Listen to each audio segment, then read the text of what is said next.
Hi, I'm Julie West with more of the best of the worst in our schools.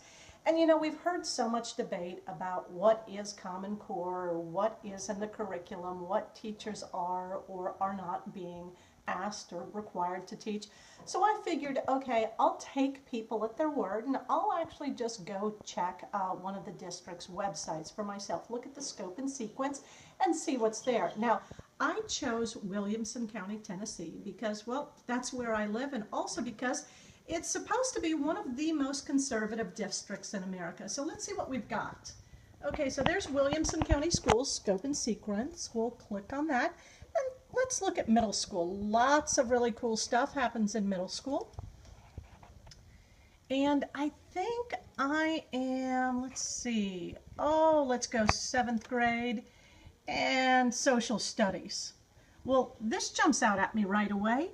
CCSS, Common Core State Standard, but we've been told all along that Common Core isn't in social studies. The next thing I notice is, boy, this isn't much time for the Roman Empire or the fall of Rome for that matter. I mean, lots of conquests, lots of battles, and cool inventions, not to mention the foundation for government. But let's look at what we've got. Okay, so it goes to Islamic world standards, and gee, there seems to be an awful lot. And again, more Common Core standards. Okay, all right, so here in one that we've got, so it says that, okay, we're going to Africa standards. All righty. But then we've got one that requires the teaching of the influence of Islamic beliefs in Africa. Okay. Well, let's look at Islam in Africa and see what that is. Well, we start, let's see, we're going to have pillars of Islam, of course, but let's look at Be Convinced and see what that tells us. Discover Islam. Explore, discover, and be convinced. What is on this page? Well, this is troubling. My journey to Islam. Okay, apparently somebody's conversion story. Muslim gear. What is that? Muslim gear. Islam touches every aspect of a believer's life, encouraging us to be constantly aware of God and our identities as Muslims. Okay. We've got the 5 prayers. We've got Malcolm X. Alrighty, well, is it just one page? No, it's several. So let's skip to the end and see if it gets any better. The Aqidah, I think is how you say that. Isn't that the Muslim creed? See, that's pretty troubling. Yeah, he is singular in his essence, no partner, unique, no equivalent.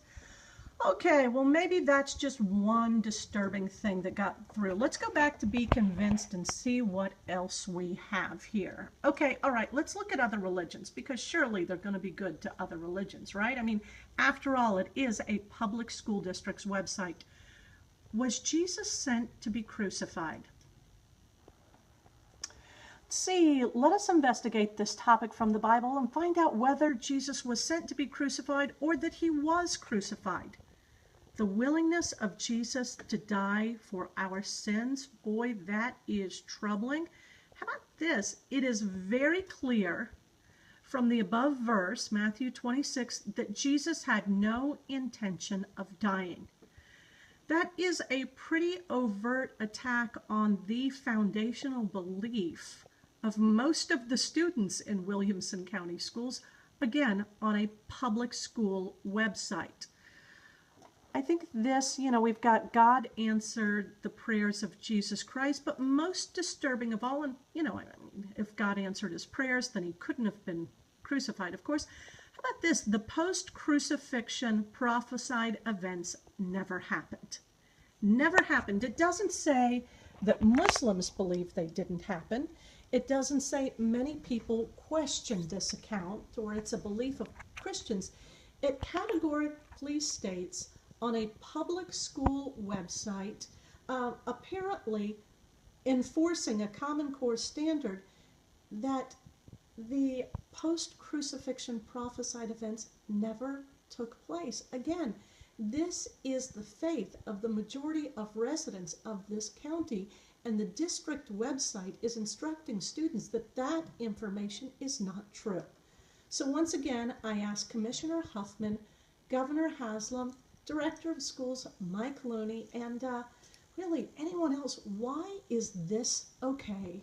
That this is what our children are being exposed to, not just for one day or two, but according to the scope and sequence for the vast majority of at least the first 9 weeks. And I've got a feeling it goes on. So thank you. And by the way, I really am waiting for an answer.